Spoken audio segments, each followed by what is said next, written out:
Good afternoon. This is Rich Nelson with Allendale. Coming to wrap up commodity comments here for Tuesday. This is July 13th, 2010. Of key interest as far as market movers today, we can look at outside markets, being crude oil, for instance, and the other factor being weather. As far as the outside markets, we'll note that crude was higher most of the day, up about $1.50 or so throughout most of the grain trading session. We'll point out that crude actually have a last trade up $2.28, so it has advanced a little bit more since the grains closed here. So obviously that might provide a little support here for the for the evening trade here later on tonight.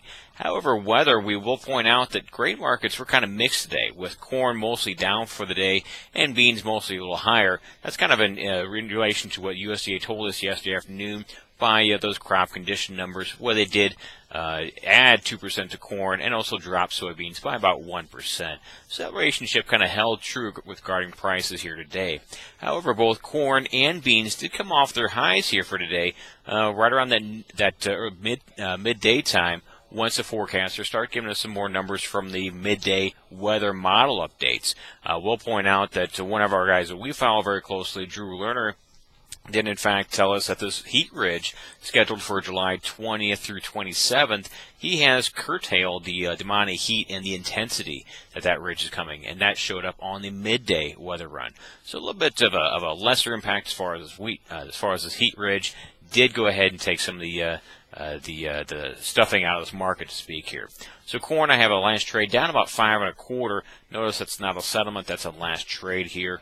Over on the bean side, up about 3 1/2 as a last trade. Keep in mind, most of the day we were trading beans about 5 to 8 higher. In fact, here for most of the day.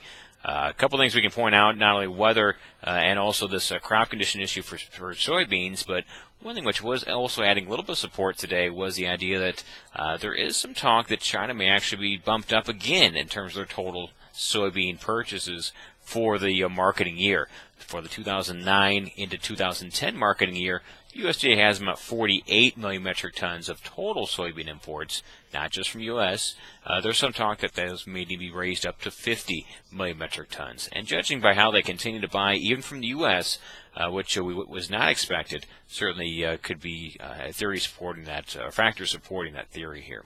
Over on the wheat side, we'll point out that market continues to focus on some of this dryness concerns we hear about coming from not just European countries, but also stretching out east over into Russia as well. So we still can see some support from the wheat market from those foreign type of influences here. We do see the September Chicago up about 12 1/4 here today. As far as other news out on the wheat side, not really a bigger impact, but we will point out that France, the Agriculture Ministry, has estimated their wheat crop will be about 35.3 million metric tons. That's down a little bit from last year's 36.5. So not a big market mover by itself. It's still clear that this market is being driven by EU through the Eastern European and also Russian type of issues as far as their drought concerns. Over on the livestock here, we'll point out kind of a quiet day here for the most part on the hog end, down about 5 cents when it's all said and done. Had a few confusing things going on in there. While cash pork does appear to be stabilized, in other words, ending that 2 to 3 week lower run, we will point out that cash hogs aren't quite perfect here yet. We have one plant, in fact, is down here today. We just got reports from one Newswire reporter, just about a few hours ago, that we've got plants lined up for Friday, Monday, and through Tuesday of next week as far as some plants being down that will not be running slaughter operations. So with that in mind, we are still seeing some cash hog end, at least, are trading a little mixed, sloppy. You could even say maybe a little bit lower here as far as the numbers by the end of the day. So while we do have the cash pork situation kind of finding a little firmer footing, we will point out the cash hogs are not quite completely worked out here. Over on the cattle end, about an 80-cent higher trade. We'll point out two things kind of helped us out here today. The midday beef report showed choice up 52 and select up 48. In addition to that, we'll point out the stock market posted some stronger gains that weren't in place here over the morning. I have the last trade on the Dow up about 141, so certainly helpful to ideas of beef demand and beef perception, those type of issues here.